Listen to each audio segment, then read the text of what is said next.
हाँ तो दोस्तों, इस वीडियो के अंदर हम कॉनकोड एनवायरो सिस्टम के आईपीओ के बारे में बात करेंगे और जानेंगे कि इस आईपीओ के अंदर आपको अप्लाई करना चाहिए या नहीं। चलिए शुरू करते हैं।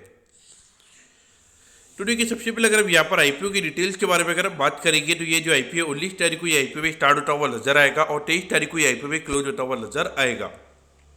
अगर हम यहाँ पे इशू साइज की अगर बात करेंगे तो 500 करोड़ के लगभग का आईपीओ का इशू साइज अभी यहाँ पे नजर आता है, जिसमें से अगर हम बात करेंगे तो 175 करोड़ अभी यहाँ पे कंपनी के पास में जाता हुआ नजर आएगा और बाकी 325 करोड़ की अगर बात करेंगे तो ये पैसा यहाँ पे ऑफर फॉर सेल के फॉर्म में यहाँ पे जो कंपनी के प्रमोटर्स है उनके पास में ये पैसा भी जाता हुआ नजर आएगा।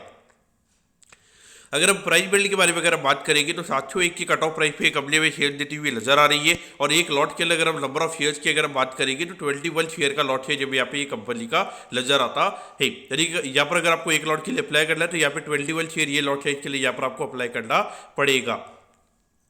अब अगर हम यहाँ पे रिटेल कोटा की अगर बात करेंगे तो अराउंड 35% के लगभग का रिटेल कोटा भी यहाँ पे कंपनी का नजर आता है, यानी कि ऑलमोस्ट अराउंड 175 करोड़ के लगभग का ये कंपनी का रिटेल कोटा है। यानी कि लगभग अगर 4000 करोड़ के लगभग की डिमांड अभी देखने को मिलती है तो आराम से लगभग 20 टाइम के ऊपर अभी यहाँ पे रिटेल कोटा ये कंपनी का सब्सक्राइब होता हुआ नजर आ सकता है।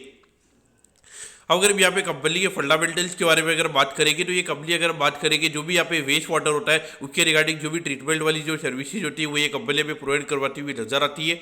अगर हम कंपनी के नंबर्स की अगर बात करेंगे तो वहाँ पे नंबर्स थोड़े कंपनी के इतने हमें सही नजर ले आते, यानी कि कोई कंसिस्टेंटली ग्रोथ वाले नंबर नजर ले आते। अगर एकदम से अगर हम पिछले साल वाले फाइनेंशियल ईयर की अगर बात करेंगे तो एकदम से जो कंपनी की प्रॉफिटेबिलिटी है वो भी यहाँ पे काफ़ी ज़्यादा बढ़ती हुई नजर आई है। उसके हिसाब से जो पिछले साल ये कंपनी की अगर हम प्रॉफिटेबिलिटी की बात करेंगे तो अराउंड 41 करोड़ के लगभग का प्रॉफिट यहाँ पे कंपनी ने कमाया है।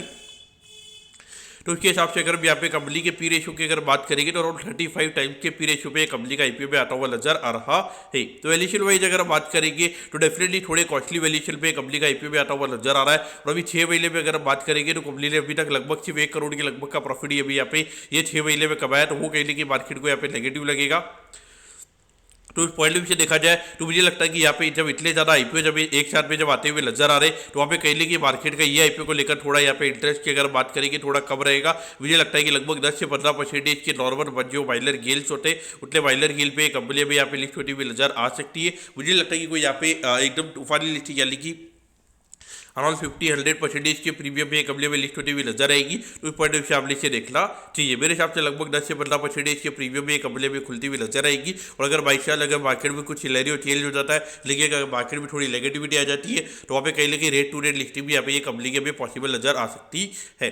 और थोड़ी अगर हम नेगेटिव लिस्टिंग की अगर बात करेंगे तो वो मुझे यहाँ पे थोड़े चांसेज कम नजर आता है, क्योंकि यहाँ पर अगर हम इशू साइज की अगर बात करेंगे तो सिर्फ 500 करोड़ के लगभग का आईपीओ का इशू साइज है। तो यहाँ पे कहीं लगे थोड़ा नेगेटिव के चांसेस तो रहेंगे, लेकिन कोई भी यहाँ पे चांसेस की अगर बात करेंगे तो मुझे लगता है कि लगभग 1% चांस रहेगा कि ये इशू में यहाँ पे नेगेटिव लिस्ट होता हुआ नजर आएगा। तो पॉइंट से मेरे हिसाब से यहाँ पर अप्लाई किया जा सकता है अगर आपको थोड़े वाइलर हिल के लिए अगर आपको अप्लाई करना है। तो दोस्तों मैं कहता हूँ कि यहाँ पे कॉनकॉर्ड एनवायरो के आईपीओ के बारे में आपको सब कुछ समझ में आ गया होगा। अगर आपकी कोई भी क्वेरीज है आप कमेंट कीजिए, मैं जरूर आपके कमेंट पर रिप्लाई करूंगा। ओके दोस्तों, thank you, have a nice day.